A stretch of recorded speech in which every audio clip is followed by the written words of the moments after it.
बोले महाराज वैसे तो नैष्ठिक ब्रह्मचारी का स्पर्श उसकी माँ भी नहीं कर सकती, क्योंकि ब्रह्मचारी का मतलब ही होता है स्त्री की छाया से दूर हो, चाहे माँ हो, चाहे बहन हो, चाहे भाई हो, चाहे किसी की लुगाई हो, उसको टच नहीं कर सकते। काष्ठ की स्त्री का भी स्पर्श कर गया तो ब्रह्मचारी नहीं रह जाता, याद रखना। इसलिए जो नाटक नौटंकी आजकल चल रही है ना, हनुमान जी हमारे भाई हैं, हम तो उनको अपना बेटा मानते हैं, हम तो मंदिर में जाएंगे, हम तो हनुमान जी की मूर्ति को छुएंगे, हम तो हनुमान जी को चोला चढ़ाएंगे, बंठाधार होगा तुम्हारा, कोई नहीं बचा सकता।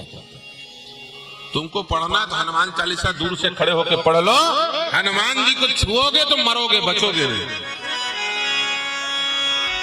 क्योंकि उन्होंने एक व्रत लिया हुआ है और किसी के व्रत को अनावश्यक अपने भाव के प्रभाव में लाकर के खंडित करना ये महापाप है।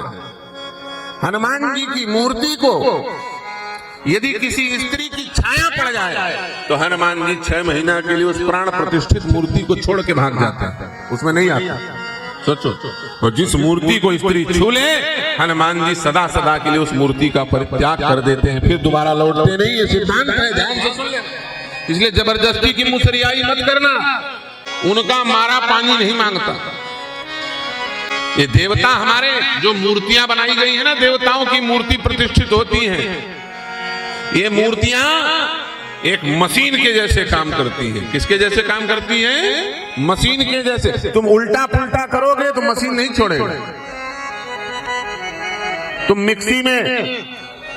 मिक्सी उसमें हल्दी डालो तो पीस देगी, तुम उसमें नमक डालो तो पीस देगी, तुम उसमें गुड़ शक्कर डालो पीस दे, अपना हाथ डालो तो पीस देगा। वो थोड़ी सोचेगा कि अपना हाथ डाला है मेरा आदमी न पीसू, ऐसा वो पीसा ही देगा, याद रखना। वही हाल है मूर्तियों का।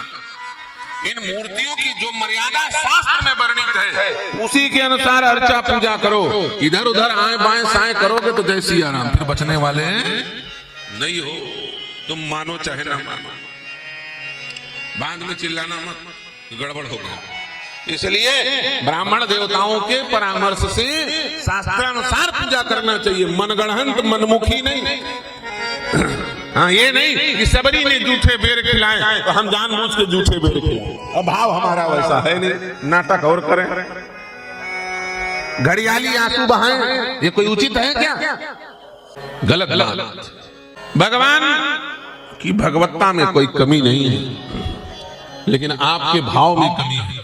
भाव शुद्धता पूर्वक होना चाहिए, भाव नैसर्गिक होना चाहिए, भाव स्पिरिचुअल होना चाहिए, भाव हृदय का होना चाहिए, भाव शास्त्रानुसार होना चाहिए। ये नहीं कि भगवान हमारे लाला हैं, हमारे भगवान हमारे बेटा हैं, और ये करके हम उनको दुनिया भर के पशु चर्बियों से युक्त चॉकलेट का भोग लगा नहीं। अखाद्य वस्तु को भगवान का भोग मत लगाओ। जो स्पर्श करने योग्य नहीं है उन वस्तुओं का भगवान को भोग मत लगाओ। जिस चीज पर प्रश्न चिन्ह पैदा हो गया हो कि फलाने चीज में खाने पर फलाने चीज में पशुओं की चर्बी मिली है, तुम मैगी बना के भगवान को भोग लगा, ये थोड़ी होता है, गलत बात। जिस चीज में संदेह हो कि स्पर्श करने हो उसे खाओ मत, उसे छुओ मत, उसे भगवान को भोग मत लगाओ और खुद मत ग्रहण करो, उसका परित्याग कर दो। आजकल सबसे बड़ी विडंबना तो यही है, क्या? शुद्ध देसी घी का भंडारा हल्ला मचाए। किसका? शुद्ध देसी घी का भंडारा। और कितने रुपया का घी? बोले 250 रुपया, 300 रुपया किलो का घी। वो 300 रुपया किलो का घी नहीं है प्यारे, वो 300 रुपया का पशुओं का चर्बी है। क्या है? मांस जला रहे हो भगवान के सामने, चर्बी जला रहे हो भगवान के सामने। आज बांके बिहारी के मंदिर में पैर रखने की जगह नहीं मिलती। जितने समय जाओ उतने समय लोग वहां गाते हैं गोविंद जय जय गोपाल जय जय, गोविंद जय जय गोपाल जय। लेकिन भगवान सुनते नहीं। क्यों नहीं सुनते जानते? उनकी आवाज, तुम्हारी आवाज उन तक पहुंच नहीं पाती है। तुम बांके बिहारी के मंदिर में जाते हो, जय जगदीश हरे आरती करते हो, बांके बिहारी तेरी आरती गाऊं, भगवान तुम्हारी आरती नहीं सुन पाते। क्यों? क्योंकि तुम्हारी आरती से ज्यादा तेज ध्वनि में गौ माता आर्तनाद करके चिल्लाती है और कहती है, हे बांके बिहारी ये जो तेरा भक्त बन करके आया है ना, इसने अपने घर में 4-4 कुत्ते रखने के चक्कर में मुझे घर से बाहर निकाल दिया। मैं रोड में भटक रही हूँ। अब मुझे कसाईयों ने ले जा करके बूचड़ खाने में गर्म पानी से नहला करके भाप में उबाल करके मेरा गला काटा है, मेरा खून पी गया है, मेरी हड्डी बेच डाले हैं, मेरी खाल उधेड़ डाली है, मेरे मांस का ये लोगों ने न जाने कितने व्यापार बना करके अलग अलग प्रकार से आइटम बना करके खिलाया है लोगों को। इसी दुष्ट के कारण तेरी गैया मैया मारी गई है गोपाल। और याद तेरे सामने आके बगुला भक्ति बांके बिहारी तेरी आरती गाऊंगा। मैं तड़प तड़प के चिल्ला रही थी, कोई बात नहीं, मैं तेरे घर में रहूंगी। मेरा दूध सूख गया है, मेरे दूध भर के पीछे मुझे मत छोड़। मेरे गौमूत्र में इतना गुण है कि मैं तेरी सारी बीमारी समाप्त कर सकती हूँ। मेरे गोबर में इतना गुण है कि मैं धरती को उर्वरक बना सकती हूँ। फिर भी इस दुष्ट ने मुझे घर से बाहर निकाल दिया, कसाईयों के हाथ बेच दिया और यहाँ आकर के वृंदावन दर्शन करने आया है। इसकी आवाज मत सुनना, तुमसे ज्यादा जोर से गौ माता की आवाज पहुंचती है। इसलिए बांके बिहारी अपनी मैया की बात सुने कि कसैया की बात सुने। गाय को बेचने वाला, गाय को घर से बाहर निकाल देने वाला वो हिंदू नहीं, वही कसाई है। याद रखना, गौ हत्या करने वाले को वो अपराध नहीं मिलेगा जो अपराध, जो पाप गाय को घर से बाहर निकालने वाले को है। क्योंकि जब तुमने गाय को बाहर निकाला तब ना ये राक्षस लोगों ने गाय को काटा और आखिर में तुम ही उसे खरीद के खा रहे हो। गाय की चर्बी घी के नाम पर हवन कर रहे हैं। गाय की चर्बी घी के नाम पर दीपक जलाया जा रहा है। लड्डू बना करके तिरुपति बालाजी में खिला दिया गया सब पूरे विश्व में। पशुओं की चर्बी, ये सब हुआ क्यों? तुमने अपनी माँ को छोड़ा, गौ माता को छोड़ा। अरे तुम्हारी माँ 1 साल तुमको दूध पिलाई, 99 साल दूध पिलाने वाली गैया मैया है, तुमने उसको निकाल दिया। इसलिए किसी भी स्थिति में गौ सेवा करो। अपने घर में नहीं कर पा रहे हो, कोई बात नहीं, क्योंकि आसरी बुद्धि के लोग सरकार में बैठ गए हैं। ऐसा प्रोजेक्ट बनाया जा रहा है, ऐसा शहरी आवासीकरण बनाया गया है कि गाय नहीं रख सकते, कुत्ता रख सकते हैं, गाय नहीं रख सकते बड़े बड़े कॉलोनी में। ये असुर लोग हैं जो ऐसा कानून बनाए हैं। कोई बात नहीं, तुम गौशाला में गौ की सेवा करो। जहां गायें रखी जा रही हो, जहां गायों की निष्ठा पूर्वक, वहां एक गाय को गोद लो, एक गौवंश को भोजन देने का प्रयास करो। सनातनी को नष्ट करने के लिए किसी और शक्ति की आवश्यकता नहीं।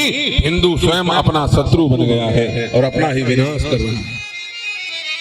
इसलिए भैया, किसी के कहने पर हनुमान जी से जाकर के मंदिर में न घुस जाना, जाकर के जबरदस्ती चोला मत चढ़ा देना, वरना बंठाधार हो जाए। हम अपने स्वयं के प्रत्यक्ष प्रमाण में बताता हूं। मुझे मेरे गुरुदेव ने आदेश दिया था, जिनसे मैंने खड़ाक्षर मंत्र की दीक्षा ली थी, उनसे मैंने जब मैंने कहा कि मैं अब घर छोड़ के निकलना चाहता हूं, तो उन्होंने कहा एक काम करो, 108 बार बजरंगबली को रामचरितमानस सुनाओ। कितने बार? 108 आवृत्ति रामायण सुनाओ। जिस दिन सुना लोगे संपुट लगा करके, अब प्रभु कृपा करो ही भांति, सब तजी भजन करो दिन राती, मोर सुधारे सो सभांति, जास कृपा नहीं कृपा अगाती। संपुट लगा करके पढ़ो। जिस दिन तुम 108 बार सुना लोगे और घर नहीं जाओगे, उस दिन मैं मान लूंगा कि तुम बैरागी बनने के योग्य हो। 108 बार हमने 11 महीने में हनुमान जी को रामचरितमानस सुनाया उसी मंदिर में, अपनी जन्म हो गई। जब सुना लिए तब गुरुदेव ने घर से बोले, हाँ चलो अब बाबाओं की टोली में शामिल हो जाओ। उसी बीच में एक महिला जो है, जिस मंदिर में हनुमान जी को मैं रामचरितमानस सुनाता था, वो अंदर घुस आती थी मंदिर के अंदर। मैंने कहा चौखट से बाहर चली जाओ, मत आओ अंदर मत आओ। मुझे लग रहा है कि हनुमान जी तुम्हारे ऊपर नाराज हो जाएंगे, तुम मानोगे नहीं। बोले कोई बात नहीं, वो तो मेरे भाई है, मैं तो भाई मान के आती हूँ। अब मैं छोटा था उस समय, आयु मेरी कम थी। अब वो महिला लगभग 50-60 साल की रही होगी। मेरे भाई है, मैंने कहा देख फालतू चक्कर में मत पड़, इनके सामने कोई नहीं, टिकटा उठपुटांग काम करोगे, किसी को नहीं छोड़ने वाले। सबसे खतरनाक देवता हनुमान जी महाराज है। 19-20 करोगे निपट जाओगे, कोई बचाने वाला नहीं मिलेगा। आपन तेज समारो आपे, वो जोश में रहते हैं। क्यों? उनके जिह्वा में सदैव अग्नि का वास है। रकारो अनलो बीजम मकारो भानु, रकारो अनलो बीजम अकारो भानु बीजश्च द्वैशास्त्र प्रकाशकम मकारो चंद्र बीजश्च पीयूषम रसवर्धनम। अग्नि और सूर्य का तेज हनुमान जी के जिह्वा में रहता है, नेत्र में रहता है। उनके सामने जाओगे तो ऐसे हाथ कौन करके मच्छर जैसे थोड़ी देखेंगे तुम्हारे तरफ। हनुमान जी के सामने जब जाओगे तो हनुमान जी ऐसे जोश में मिलेंगे, उनके रोम रोम खड़े रहते हैं। क्यों? 24 घंटे राम रसायन पीने वाले बजरंगबली, वो जोश में रहते हैं। राम रसायन तुम्हारे पास, राम नाम का अमृत उनके शरीर से झड़ रहा है, उनके रोम 24 घंटा खड़े रहते हैं। वो शांत मुद्रा में नहीं रहते, वो उग्र मुद्रा में रहते हैं, वो जोश में रहते हैं। थोड़ा भी हरकत हुआ तो नाश करके धर, डिस्टर्बेंस नहीं। उनके सामने जाओ तो चिल्लाते हुए जाओ, चुपचाप मत जाना। हनुमान जी के पास जाओ तो चिल्लाते हुए जाओ, सीताराम सीताराम, तो बच जाओगे। और चुपचाप कहीं गए अब वो थोड़ा सा भी मचल गए तो भूंज डालेंगे, बच जाओगे, बचोगे। जैसे कोई व्यक्ति ध्यान में बैठा हो और अचानक कुछ अगल बगल से सरसराहट हड़बड़ा के देखेगा और उस समय कुछ हरकत कर डाले तो जैसे आराम नहीं हो जाओगे। तो महावीर विक्रम बजरंगी है, बल के समुद्र है, लगालग बल भरा हुआ है, सर्व समर्थ बजरंगबली है, राम नाम में मदमस्त है। तुम बिना बोले गुमसुम चले गए चुपचाप और थोड़ा बहुत ऐसे हाथ इधर उधर कर दे तो तुम सत्यानाश न हो जाओ। इसलिए जोड़ जोड़ से, इसलिए अखाड़े के नागा चिल्लाते हुए जाते हैं। साधुओं का ये साधु जोड़ जोड़ से चिल्लाते हैं, क्या बोलते हैं? संत बड़े परमार्थी वेश धरे अद्भुत, राम नाम के गोला छूटे भाग जाए जमदूत। श्री सीताराम नाम भगवान की जय। साधु लोग चिल्लाते हैं सीताराम सीताराम, राम नाम की गर्जना करते हैं। क्यों? हनुमान जी सावधान हो जाए। हमारे पार्टी का आदमी आ रहा है ना, वो कहीं अचानक कहीं हड़बड़ा गए हनुमान जी, इधर उधर देख गए तो पता चला जिसको देखे उसी का बंटाधार हो जाए। बहुत संभल के जाए। पावर हाउस, पावर हाउस में रहने वाला भी जब पावर हाउस का स्विच ऊपर नीचे करता है ना, दुनिया भर की सिक्योरिटी लेके जाता है। बजरंगबली वो कोई साधारण नहीं, वो शक्ति पुंज है। मैंने मना किया कि मत जाओ तुम इसके अंदर, वो नहीं माने।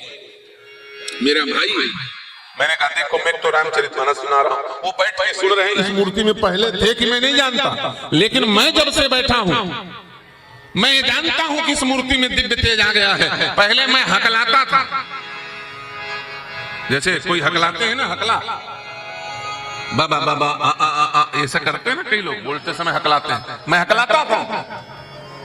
ईमानदारी की बात बता रहा हूं, 10 बार रामायण सुनाया, केवल 10 बार हनुमान जी को। मेरा हकलाना बंद हो गया, शब्द प्रस्फुटित होने लग गए, ऐसे चट चट आवाज निकली 10 बार। मुझे चश्मा लगा हुआ था, 30 बार हनुमान जी को रामचरितमानस सुनाया। डॉक्टर के पास गया कि मेरे चश्मा का नंबर बढ़ गया है क्या? डॉक्टर ने कहा कि तुम्हारा तो चश्मा ही नहीं लगा, चश्मा उतर गया, आज तक चश्मा नहीं लगा मेरा। ये प्रत्यक्ष प्रमाण। मैंने कहा इस मूर्ति के पास तुम मत जाओ, तुम्हें नुकसान होगा। वो नहीं मानी, नहीं मानी। 3 महीने के अंदर जवान लड़का मर गया, एक ही लड़का। उसके 3 महीना के अंदर उसका पति मर गया, और उसके 3 महीना के अंदर वो स्वयं मर गई। बहू बची है तो दूसरे घर में ब्याह गई, एक बच्ची है छोटी सी, उस वंश का नामो निशान समाप्त हो गया। हनुमान जी के सामने उटपुटांग काम नहीं करना, वो ना चाहते हुए भी नुकसान पहुंचा देंगे, याद रखना। जैसे हाथी धोखे से ही अपने बच्चे के ऊपर यदि पांव रख दे तो बचेगा क्या? सावधान रहो, उटपुटांग काम नहीं, गलत काम बिल्कुल नहीं करना धोखे से। कोई कितना भड़काए पागलपन, भावावेश में पगलापन नहीं कर। भाव नैसर्गिक होता है, जब स्वयं से भाव आएगा ना तो भगवान को भी पता चल जाएगा कि इसका असली। दिखावे का भाव नहीं करना, तो करिया में ठाकुर जी लेकर के नौटंकी नहीं करना, समझे कि नहीं समझे? नाक नौटंकी करने की जरूरत है, हृदय का भाव होगा, तुम्हारे ठाकुर सबको बता देंगे। इसलिए हनुमान जी को किसी भी स्त्री को धोखे से छूना नहीं चाहिए। चाहे कोई महिला आयोग वाले आपको भड़कावे तो भड़कावे में मत आना, चाहे कोई वामपंथी आपको भड़काए तो भड़कावे में मत आना। जो लोग कहते हैं कि स्त्री पुरुष समान नहीं, ऐसा बोल करके जो कम्युनिस्ट विचारधारा के लोग हैं उनके बात में मत आना, माताओं नुकसान तुम्हारा हो जाएगा। ये इसमें हनुमान जी तुम्हारे ऊपर भेद नहीं कर रहे हैं। हनुमान जी ने वो संकल्प लिया है कि मैं किसी स्त्री को स्पर्श नहीं करूंगा, उसकी छाया का स्पर्श नहीं करूंगा। उन्होंने एक व्रत ले रखा, मैंने व्रत ले रखा हूं, मान लो कि मैं अनाज नहीं खाऊंगा, जबरदस्ती तुम मुझे अनाज खिलाओ, गुस्सा आएगा। किसी ने व्रत ले लिया कि मैं दूध पी के रहूंगा, किसी ने व्रत ले रखा है कि मैं हाथ ऊपर करके रखूंगा, कोई व्रत ले रखा है कि मैं खड़ा खड़ा रहूंगा, खड़ेश्वरी। हनुमान जी ने व्रत ले रखा है कि नैष्ठिक ब्रह्मचारी हूं, लेकिन इसलिए ये गलती धोखे से। ऐसे हनुमान जी महाराज। बोलिए श्यामल रामचंद्र भगवान की जय हो। ये हनुमान जी